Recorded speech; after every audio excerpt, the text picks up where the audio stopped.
सरकार का गठन हुआ, बिना किसी विवाद के नई सरकार ने शपथ ग्रहण भी किया और अपना कार्य करने लगी। परंतु इसी बीच सदन के कतिपय माननीय सदस्यों के कारण कुछ सदस्यों ने अध्यक्ष पद से हटाए जाने का संकल्प प्रस्तुत किया। माननीय सदस्य, लोकतंत्र में परिस्थितियां और समय दोनों परिवर्तनशील है। डॉक्टर राधाकृष्णन ने अपने एक लेख में लोकतंत्र के बारे में लिखा है, जो बिहार के प्रथम मुख्यमंत्री श्री बाबू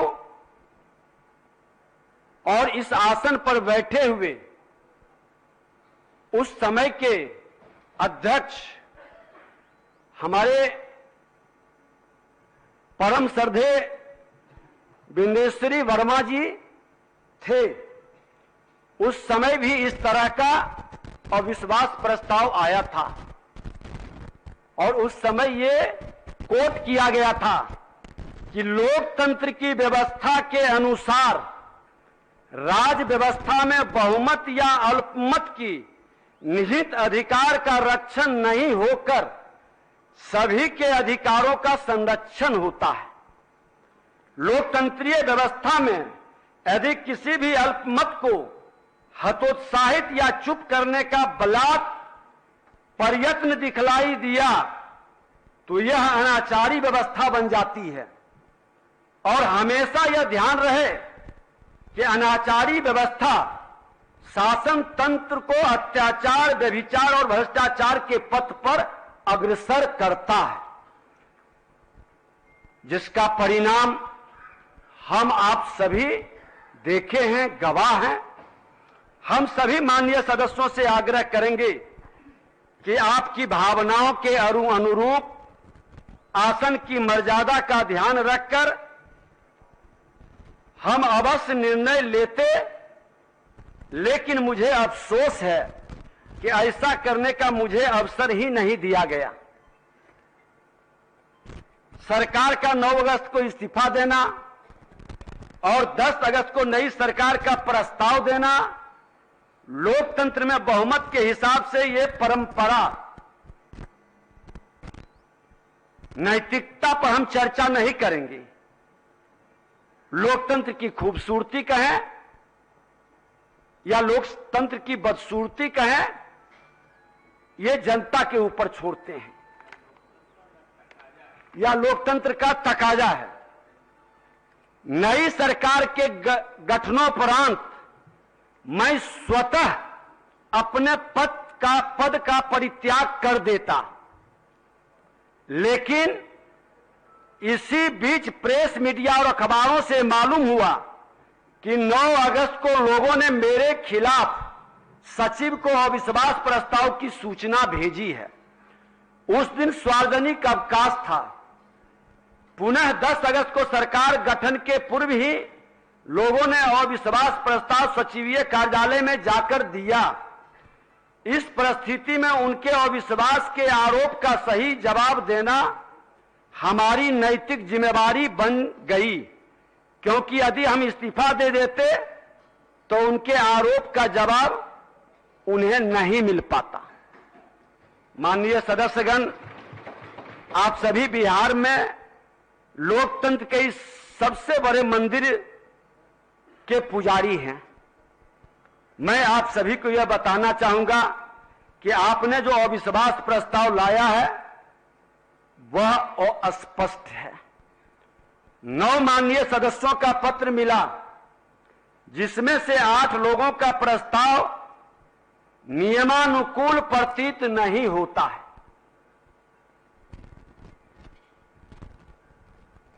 एक माननीय सदस्य श्री ललित यादव जी द्वारा दिया गया, जो अब माननीय मंत्री हैं, जिसमें वह वर्णित है कि आप विश्वास मत खो चुके हैं, ये मुझे सही लगा। लेकिन मुझ पर अन्य आरोप जो कुछ माननीय सदस्यों द्वारा लगाया गया है, मनमानी करने का, कार्यशैली और व्यवहार अलोकतांत्रिक रखने का, तानाशाही प्रवृत्ति का, माननीय सदस्य खासकर श्री चंद्रशेखर जी जो अब माननीय शिक्षा मंत्री हैं, उन्होंने कहा कि मुझसे गौरवशाली परंपरा शर्मसार हुआ।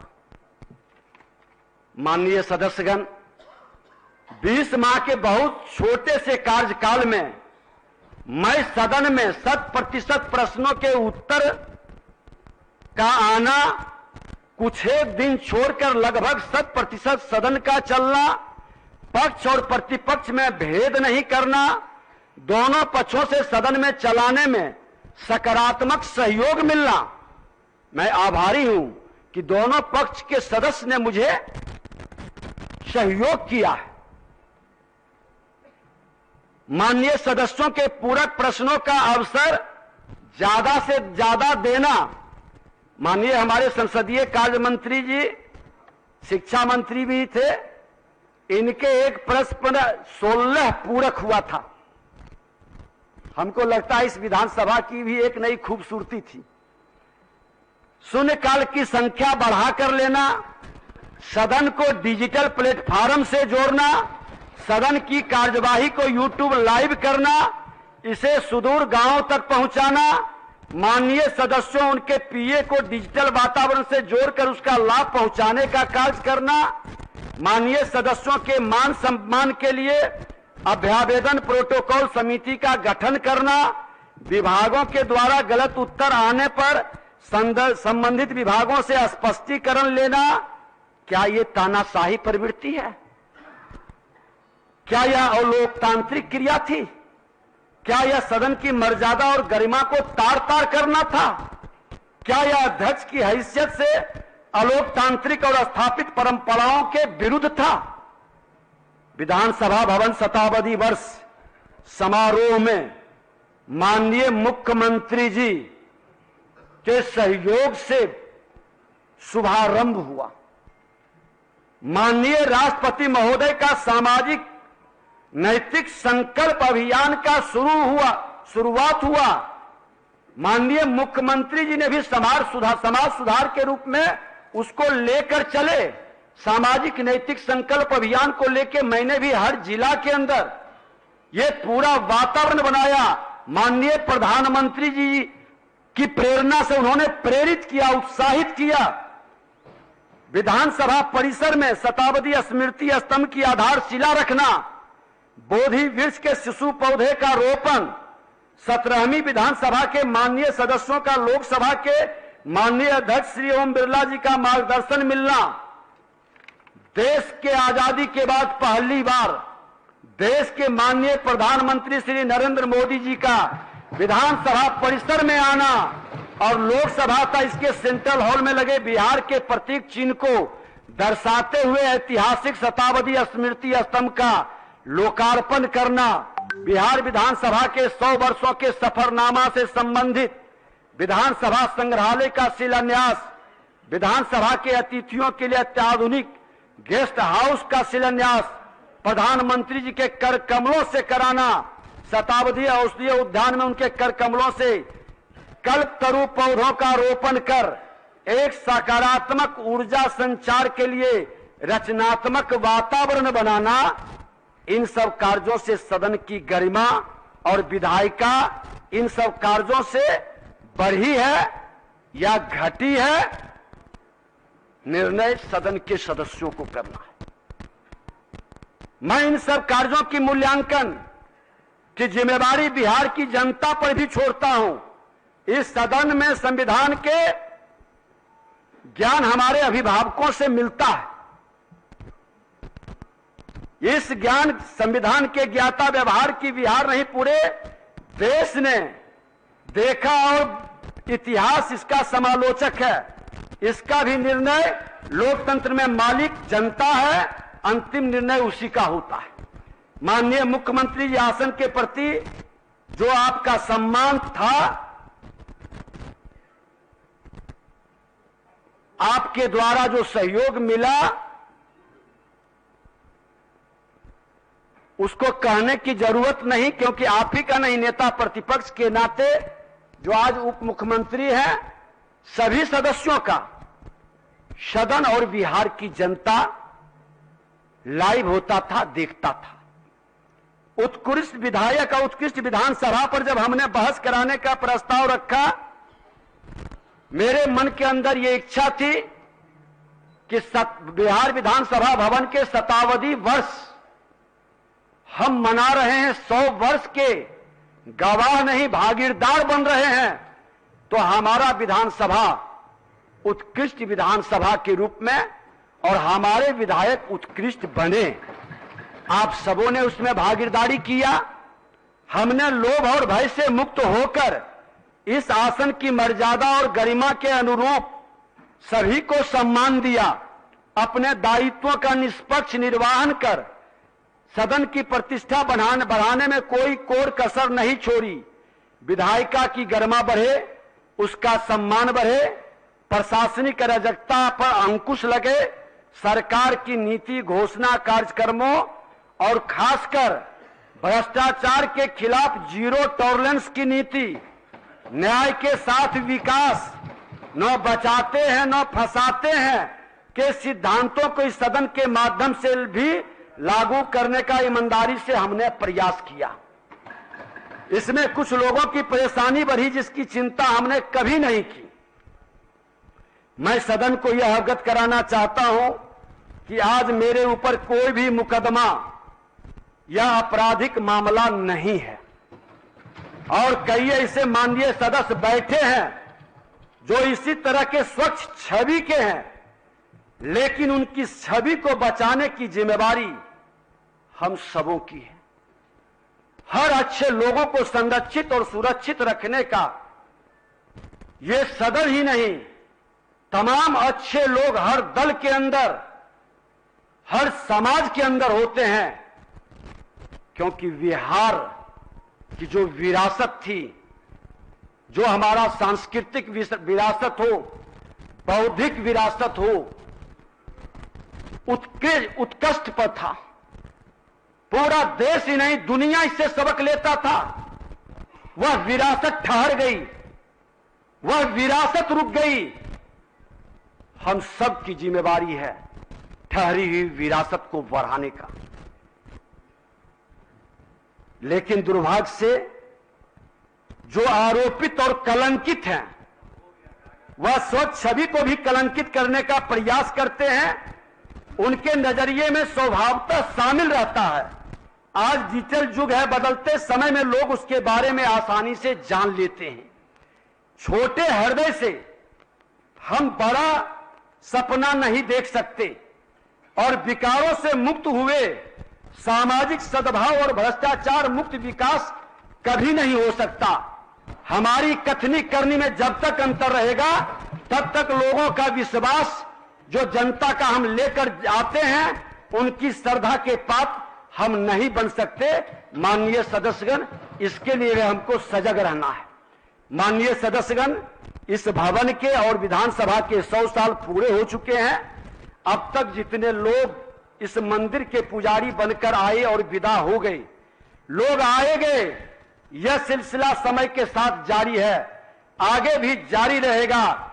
लेकिन इस सदन की मर्यादा और गरिमा को अक्षुण्ण रखने में जिन्होंने अपनी महती भूमिका निभाई, हम उनके प्रति सच्ची श्रद्धांजलि भी अर्पित करते हैं। हम नमन करते हैं और उनकी प्रेरणा भी प्राप्त करते हैं। इतिहास ने उन्हें बड़े आदर से स्थान भी दिया है। हमें यह बात याद रखनी होगी कि यह सदन हमसे जरूर है, लेकिन यह सदन हम सबसे सर्वोपरि है। और आसन तो पंच परमेश्वर जैसा है। आप सबों ने आसन पर अविश्वास जताकर क्या संदेश देना चाहा, यह जनता तय करेगी। हमें इसकी गरिमा को बढ़ाना है, और यही काम हमने अपने छोटे से कार्यकाल में किया है। अंत में मैं कहना चाहूंगा कि अपने 20 माह के संक्षिप्त कार्यकाल में हम संपूर्ण सदन का चालक बनकर इसे ऊंचाई पर ले जाने का प्रयास किया, कभी चालाक बनकर सदन के अंदर लोगों को वरगलाने का काम नहीं किया। अपनी जिम्मेवारियों को स्थापित नियमों और परंपराओं के तहत निष्पक्ष होकर बिना राग दोष, लोभ, लालच, भय, मोह के हमने अपने कर्तव्य का निर्वहन किया है। यही आग्रह आप सबों से है कि लोकतंत्र में जनता के द्वारा दिए गए अधिकार का आप भी सही दिशा में उपयोग कर उनका विश्वास जीतें तथा लोकतंत्र की जड़ों को मजबूत करें। आपसे हमारा निवेदन और आग्रह होगा कि आपने जिस तरह से बहुत कम अंतर रहते हुए सदन में एक सकारात्मक वातावरण बनाया, सहयोग किया, आने वाले समय में हमारी शुभकामना भी रहेगी। जो भी इस आसन पर बैठेंगे, विपक्ष की आवाज जिस तरह से हम लोगों ने संरक्षित करने का काम किया, और विपक्ष ही नहीं, सत्ता पक्ष का, सभी विधायकों के मान सम्मान बढ़ाने के लिए प्रखंड स्तर पर उनके कार्यालय का, उनके अपने फंड से भी व्यवस्था बनाने का विधायिका को एक बार पुनः आग्रह करेंगे इस आसन से, अध्यक्ष के नाते की विधायिका की सम्मान बढ़े। जब जब विधायिका मजबूत हुई है, प्रशासनिक अराजकता हटी है और विधायक जनता के हित में अपने जान से बढ़कर काम किया है। सभी दलों के नेता से विमर्श भी हमने कई बार किया, सकारात्मक निष्कर्ष पर पहुंचा। विशेषाधिकार कमेटी के माध्यम से अराजकता उत्पन्न करने वाले पदाधिकारियों पर मुख्यमंत्री जी के द्वारा ही अंकुश लगी है। जो कमी रह गया है उस पर लगनी चाहिए। और मैं अब माननीय अध्यासी सदस्य, जिनको सभी सदस्य श्रद्धा से और निर्विकार रूप से, निर्विवादित माननीय नरेंद्र नारायण यादव जी आसन को संभालेंगे और जो सरकार के विषय तय हैं उस विषय का संचालन करेंगे। स्वस्थ बहस भी होगी। बिहार का संदेश, क्योंकि बिहार लोकतंत्र की जननी है, इसका संदेश जो खूबसूरती हम सबों ने मिलकर प्रकट की है, ये पूरे देश और दुनिया देख रहा है। मैं 2 घंटे का बहस जो परंपरा है, नियम है, रहेगा। सदन की कार्यवाही स्थगित करने के पूर्व अपने पद से बहुमत का सम्मान करते हुए इस्तीफा देता हूं और 2 बजे दिन में सदन पुनः प्रारंभ होगा। अब सदन स्थगित की जाती है। अध्यक्ष महोदय, आप इससे कवल की स्थगित करें। आप ये संवैधानिक परंपरा के विरुद्ध कर रहे हैं। चूंकि उपाध्यक्ष हैं, ये संविधान में लिखा हुआ है, हमारी नियमावली में इसको नहीं बदल